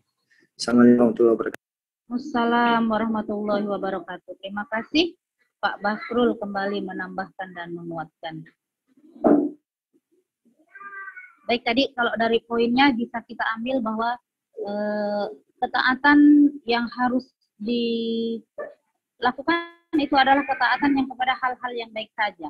Selama itu tidak merusak akidah, tidak bertentangan dengan agama, ada hal kebaikan di dalamnya, maka itu ketaatan bisa dilaksanakan. Baik, Ibu Dr. Atik Rosdiani, apakah ada tambahan Ibu atau? Baik, terima kasih pembahasan RA Kartini dan Siti Aisyah zaman sekarang ya, hari ini. Kelompok 2. Baik. Titipan pembahasan tadi itu menjadi titipan yang saya tekankan setiap saya selalu berada dalam pembahasan kepemimpinan. Itulah perbedaan teori kita dengan teori barat. Karena manajemen ini berasal dari teori barat ya, yang diakui. Walau pada awalnya seluruh ilmu pengetahuan itu berasal dari Islam. Nah, dalam tafsir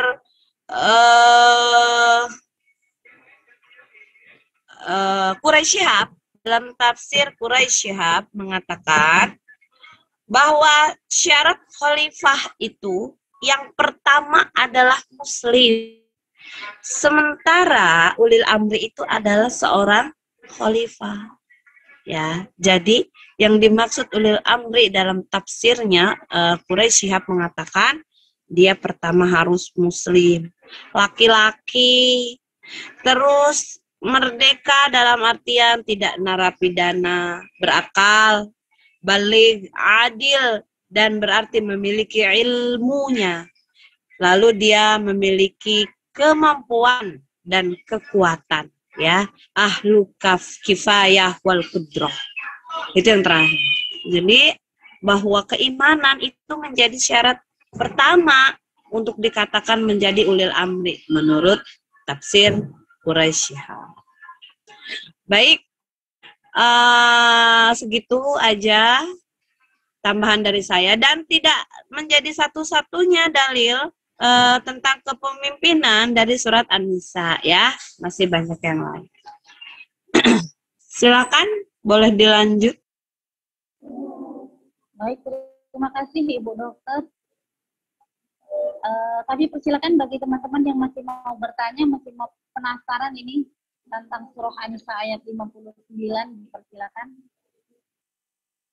Cukup? Atau cukup saja? Cukup ya? Cukup, Bu. Terima kasih, Bu. Alhamdulillahirabbil alamin. Kalau sudah cukup semuanya. Terima kasih banyak teman-teman. Mohon maaf apabila masih banyak kekurangan dalam menjawab, masih banyak kesalahan di sana sini dalam memaparkan, atau masih juga belum ada kepuasan di dalam hati teman-teman dari hasil diskusi kita hari ini. Kalau desa telah jadi kota, tandanya dunia semakin tua. Kalau ada kata-kata yang salah, mohon maaf yang luas-luasnya. Wabillahi taufiq wal hidayah. Wassalamualaikum warahmatullahi wabarakatuh. Waalaikumsalam warahmatullahi wabarakatuh. Waalaikumsalam warahmatullahi wabarakatuh. Bu Dokter, kami di sini masuk waktu duhur. Saya izin permisi salat. Oh, baik. Gimana Bapak Ibu? Apa kita istirahat dulu? Rasanya nggak perlu, Bu. Kalau Pak Nasir waktu Indonesia Timur, maka cepat masuk satu salat. Indonesia Tengah, Bu. Kita lanjut aja dulu, Bu, ya. Baik, saya serahkan kepada Bapak Ibu semua. Mau dilanjutkan atau istirahat dulu? Silakan. Dilanjutkan. Satu kelompok lagi, Bu. Lanjut kelompok 3 dulu, Bu. Monggo, silakan. Ya, masih banyak ya. Sorry. Ya, kelompok 3. Lanjut Pak Wagiman. Kelompok 3, Pak. Saya kelompok 5, Pak.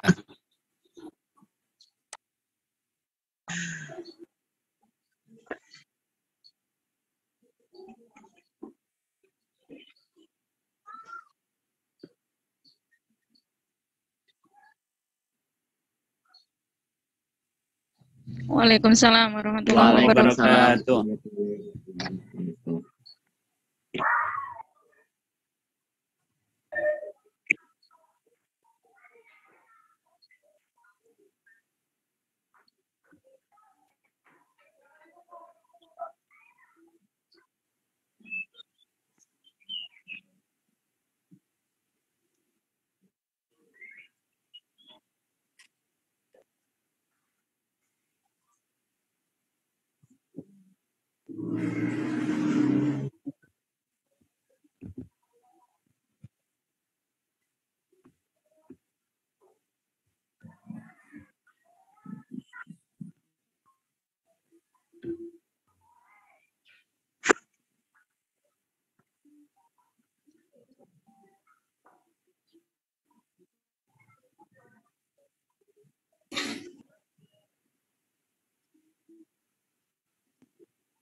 Assalamualaikum warahmatullahi wabarakatuh.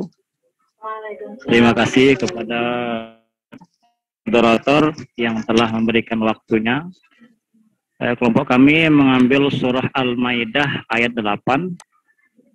Pertama, kandungan surat Al-Maidah ayat 8. Pada surah Al-Maidah ini, yaitu ayat 8 ini, Allah memerintahkan kepada orang mukmin agar melaksanakan amal dan pekerjaan mereka secara cermat, jujur, dan ikhlas. Karena Allah Subhanahu wa Ta'ala, baik pekerjaan yang bertalian dengan urusan agama maupun pekerjaan yang bertalian dengan urusan kehidupan duniawi.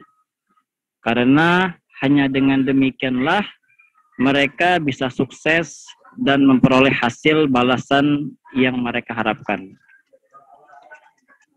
Dalam persaksian, mereka harus adil, menerangkan apa yang sebenarnya, tanpa memandang siapa orangnya, sekalipun akan menguntungkan lawan dan merugikan sahabat dan kerabatnya sendiri. Kandungan ayat 8 surah Al-Maidah ini memberikan tuntunan kepada umat Islam berlaku adil, tidak hanya kepada sesama umat Islam, tetapi juga kepada siapa saja, walaupun kepada orang yang mereka tidak sukai. Pada ayat ini, Allah Subhanahu wa Ta'ala menjanjikan pahala bagi orang-orang yang beriman dan beramal soleh. Allah telah menjanjikan kepada orang-orang yang beriman dengan ucapan yang sesuai dengan isi hati atau sesuai dengan kebenarannya, dan membuktikan dengan beramal soleh bahwa mereka akan mendapatkan ampunan atas dosa-dosa mereka dan pahala yang besar berupa surganya Allah Subhanahu wa Ta'ala. Demikianlah kandungan surah Al-Maidah ayat 8. Saya kembalikan ke moderator Bapak Hanafi.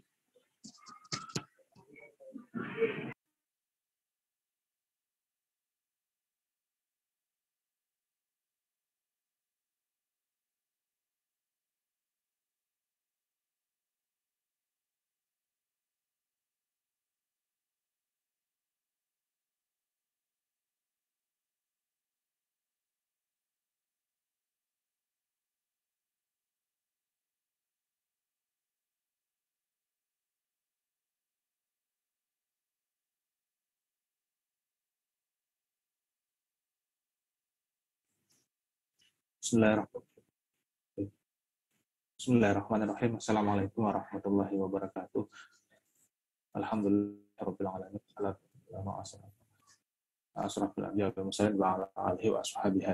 Yang saya hormati Ibu dosen dan teman-teman yang saya hormati. Baik, saya ingin melanjutkan kelompok 3 membahas tentang surat Al-Maidah ayat 8.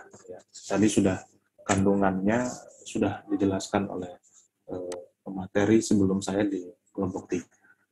Kemudian asbabun nuzul untuk dari surat Al-Maidah ini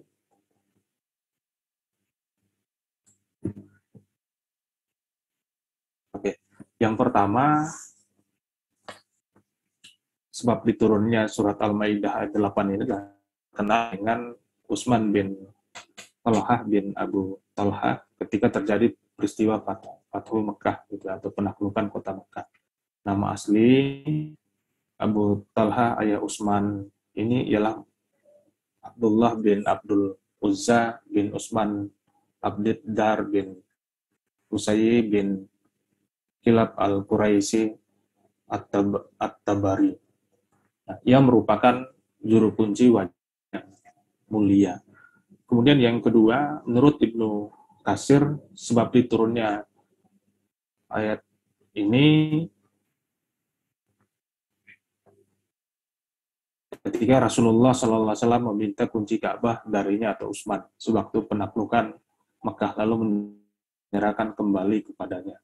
Dari kisah selanjutnya, Ali bin Abu Thalib juga memohon kepada Rasulullah SAW agar kunci diserahkan kepadanya. Namun Rasulullah SAW menyerahkan kepada Utsman bin Talhah bin Abu Talhah. Begitu pula Ibnu Mardu meriwayatkan dari Jalan Thoriq Al-Kalabi dari Abu Sholih dari Ibnu Abbas ketika terjadi Fathu Mekah. Rasulullah SAW memanggil Utsman bin Talhah bin Abu Talhah untuk menyerahkan kunci Ka'bah. Gitu. Ketika Utsman Talha hendak menyerahkan kunci tersebut, Abbas berdiri kemudian berkata kepada Rasulullah agar menyerahkan kunci itu kepada Ali bin Abi Thalib. Mendengar perkataan Abbas tersebut, Utsman bin Talha urung menyerahkan kunci tersebut kepada Rasulullah SAW. Lantas meminta kembali kepada Utsman ketika Utsman hendak menyerahkannya. Abbas kembali berdiri dan berkata seperti perkataan semula. Utsman pun urung menyerahkan kunci tersebut. Kejadian ini berulang sampai ketiga kali. Sehingga dalam Rasulullah SAW bersabda, "Hai Utsman, jika kamu beriman kepada Allah dan hari akhir, serahkanlah kunci itu kepadaku." Mendengar Rasulullah SAW berkata demikian, Utsman pun menyerahkan kunci tersebut. Setelah Rasulullah kuncinya, Rasul masuk ke dalam Ka'bah dan melihat gambar Nabi Ibrahim. Kemudian dari kisah Ali bin Abi Thalib juga mohon kepada Rasulullah, sudah tadi. Yang berikutnya adalah begitu pula Ibnu Marduwai meriwayatkan dari jalan Tariq, ini juga sudah tadi. Oke. Kemudian lanjut di slide berikutnya.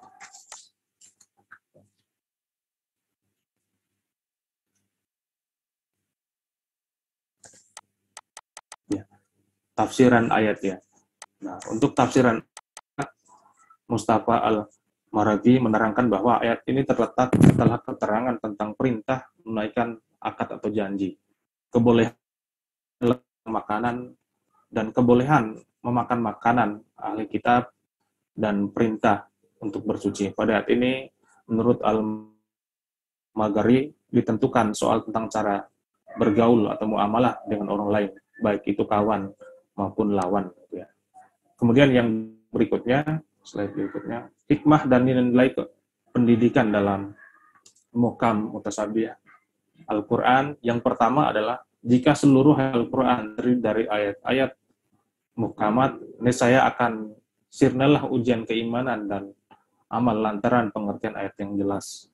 Yang kedua, jika seluruh ayat Al-Quran mutasabihat, niscaya akan lenyap kedudukan sebagai penjelas dan petunjuk bagi manusia. Orang yang benar keimanannya yakin bahwa Al-Quran seluruhnya di sisi Allah Subhanahu wa Ta'ala, segala yang datang dari sisi Allah pasti hak dan tidak mungkin tercampur dengan kebatilan.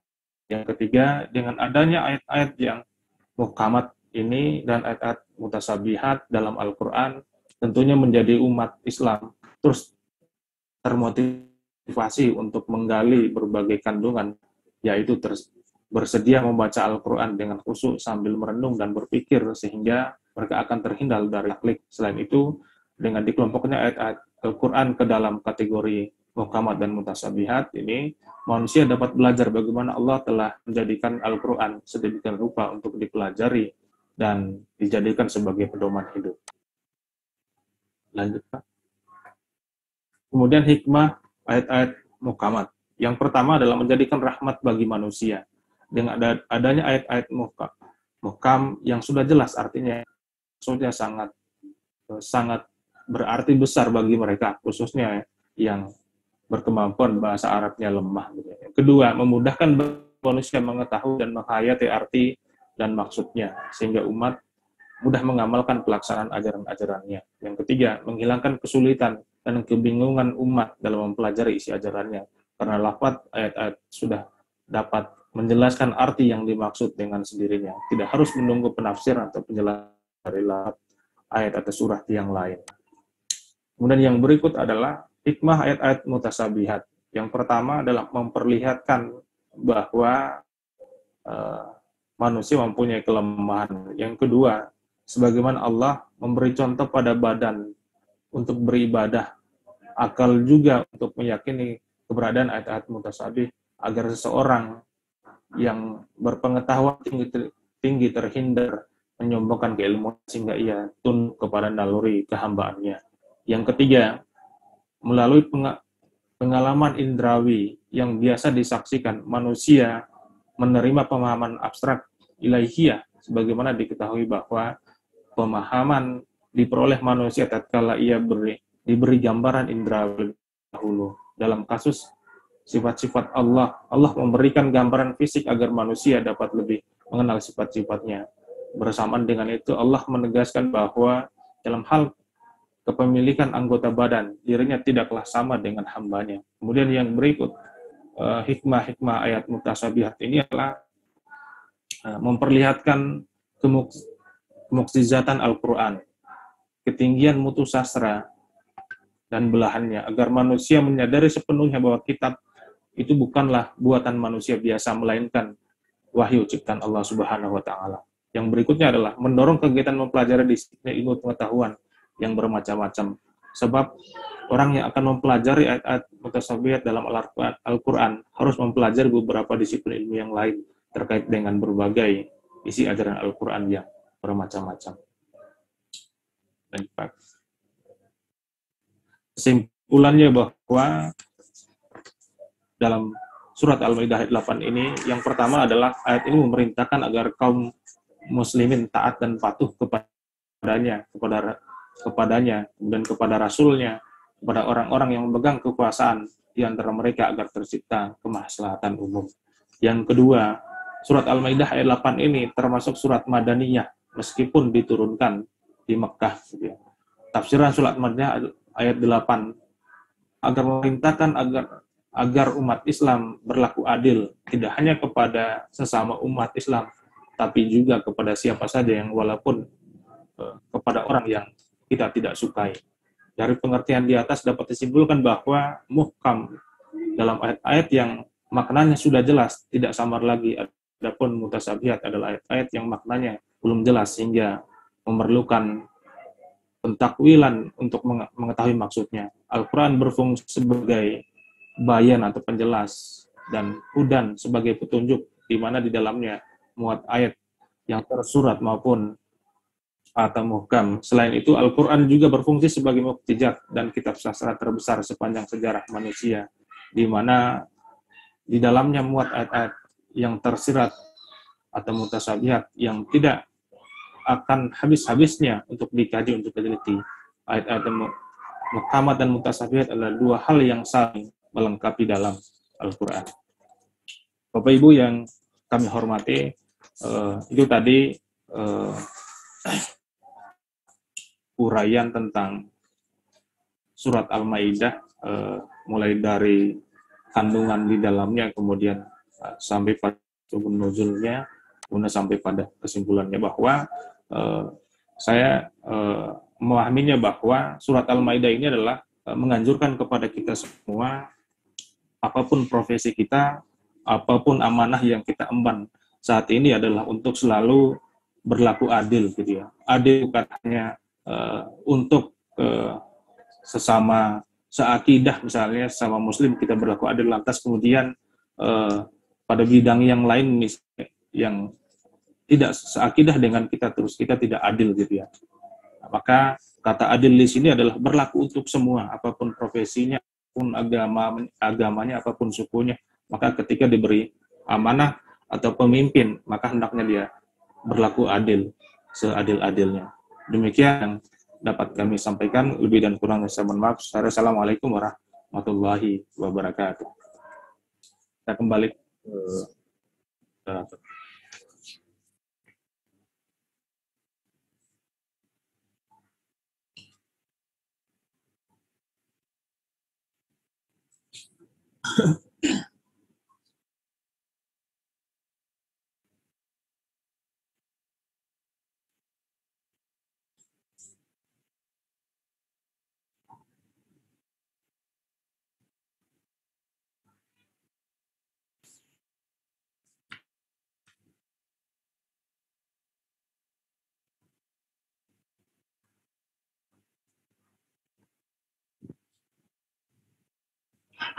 Saya Pak.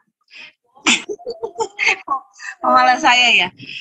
Tolong diperjelas kaitan ayat ini dengan teori kemanajemenan kita, ya, di mana dan bagaimana bisa Bapak analisa melalui asbabun nuzul atau bahkan dari tafsirnya. Silakan.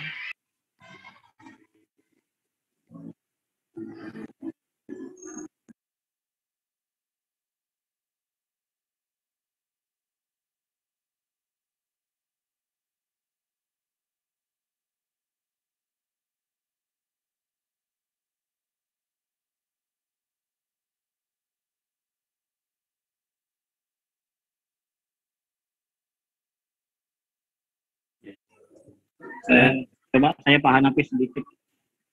Mudah-mudahan bisa menjawab pertanyaan dari Ibu Dokter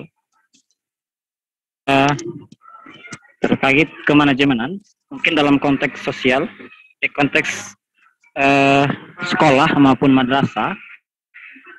Ayat ini mengaitkan masalah tentang keadilan. Maka dalam konteks manajemen, keadilan merupakan bagian dari prinsip manajemen. Salah satunya adil. Maka dari itu, maka pimpinan sebagai harus memberikan contoh apapun ataupun memberikan keadilan bagi bawahannya. Seperti pemberian tugas maupun wewenang tanggung jawab. Adalah diantara bagian dari manajemen sekolah atau madrasah yang memiliki perlu melahirkan ketidakadilan. Oleh karena itu, pembagian tugas baik itu jam mengajar maupun tugas lainnya harus memenuhi prinsip keadilan. Mungkin seperti itu dari saya, Pak Moderator. Terima kasih.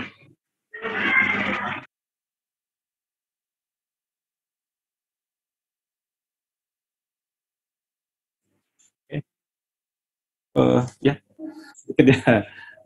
Mudah-mudahan bisa menambah. Bismillahirrahmanirrahim. Kalau melihat tafsiran ayat ini ada surat Al-Maidah ayat 8 ini ya, kita nukil misalnya pendapat Quraisyah yang perbedaan redaksi antara surat Al-Maidah gitu ya dengan surat An-Nisa. Antara An-Nisa ayat 135 dan 8 ini kan sangat erat kaitannya gitu ya. Kalau dia 8 tadi adalah bagaimana supaya siapapun itu ya hendaknya untuk berlaku adil di surat An-Nisa ayat 135 juga demikian gitu ya. Kalau di sini, hai orang-orang yang beriman, An-Nisa 135, jika kamu penegak keadilan menjadi saksi karena Allah walaupun terhadap dirimu sendiri atau terhadap ibu bapak kaum kerabatmu, jika dia yang bertakwa, yang terdakwa, kaya ataupun miskin, maka Allah lebih tahu kemaslahatan kebaikannya. Maka janganlah kamu mengikuti hawa nafsu karena ingin menyimpang dari kebenaran. Dan jika kamu memutarbalikkan kata atau enggan menjadi saksi, maka ketahuilah Allah Maha teliti terhadap segala apa yang dikerjakan. Nah, atau menurut Quraisyah berkaitan dengan surat Al-Maidah ayat 8 dengan An-Nisa 135 ini adalah dilatar belakangi adalah kasus seorang muslim yang menuduh Yahudi secara tidak sah, sehingga yang ditekankan ayat adalah pentingnya keadilan, baru kemudian kesaksian. Karena itu maka penting kemudian kalau dihubungkan dengan manajemen gitu ya. Manajemen ini kan kegiatan manajemen ini ada banyak gitu ya. Mulai dari merancang begitu ya. Kemudian bagaimana menerapkan apa yang sudah dirancang. Maka pada proses dari awal sampai akhir itu, maka prinsip-prinsip keadilan itu sangat penting gitu ya, untuk diperhatikan. Rancangan itu juga harus memperhatikan prinsip keadilan gitu ya. Makanya di surat Al-Maidah yang ayat 8 ini, maka berlaku adil itu tidak pandang bulu gitu ya. Gitu.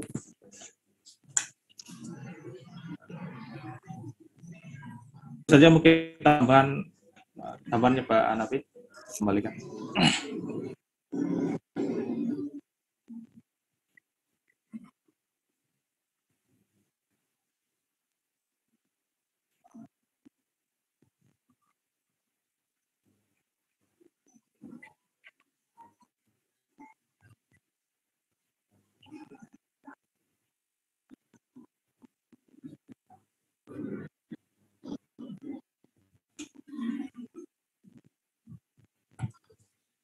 Baik, terima kasih. Luar biasa kelompok 3 ya. Oke. Oh, tapi kelompok 3 ini bapak-bapak semua ya anggotanya ya? Iya, Bu. Iya, Bu. Kelompok 3 ini tandingin kelompok tua ini kayaknya. Iya, Bu. Supaya lebih berguna. Pak Ketua kelas bantu. Baik. Oh, begitu ya. Mudah-mudahan kita semua bisa selesai sampai ujung perjuangan Amin. ya. Amin. Baik, terima kasih. Tepat sekali Bapak mengaitkan ayat Al-Quran ini dengan manajemen. Yang saya simpulkan bahwa tadi pendapat pertama mengenai kompetensi pemimpin ya, bahwa pemimpin itu harus adil. Dalam Islam, seorang pemimpin emang harus adil. Tidak hanya adil adil secara komposisi dan proporsionalisme gitu ya, tapi juga adil itu berilmu ya, memiliki ilmunya. Gitu. Dan jadi paham, memahami kondisi, lingkungan, budaya dan sebagainya ya, terkait dengan keorganisasian. Tapi kalau dalam prinsip pengorganisasian dan struktur organisasi serta koordinasi, bahwa adil itu tidak dibutuhkan. Jadi kalau pembagian jam mengajar itu harus sama, tidak harus sama. Tapi harus proporsional dan profesional, gitu ya. Jadi kalau saya cukupnya 5 gitu ya, sementara Bapak cukupnya 10, dikatakan profesional dan proporsional itu sudah cukup. Jadi tidak perlu sama. Karena di dalam pengorganisasian itu ada tupoksi atau job description dan wewenang gitu ya. Setiap anggota organisasi punya job description masing-masing. Sehingga dia akan mengambil tupoksi dan wewenangnya masing-masing.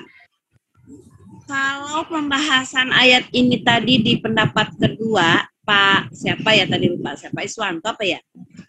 Bahwa sebelum kita melakukan manajemen, kita tentu harus mempersiapkan diri ya, yang seperti tadi yang dikaitkan dengan ayat ini. Ya itu mah tidak hanya manajemen ya, setiap kita mengambil keputusan juga kita harus mempersiapkan dan mempertimbangkan secara baik dan bijaksana. Baik, terima kasih. Sepertinya kita istirahat dulu ya, dan akan kita lanjut Ba'da Duhur ya. Siap, Bu Dokter. Dan sholat. Baik, sementara kita tutup dan kita istirahat dulu sejenak dan bertemu kembali di jam 1 ya, atau 1:30 lah ya, biasanya 1:30. Akhir kalam, assalamualaikum warahmatullahi wabarakatuh. Waalaikumsalam warahmatullahi wabarakatuh.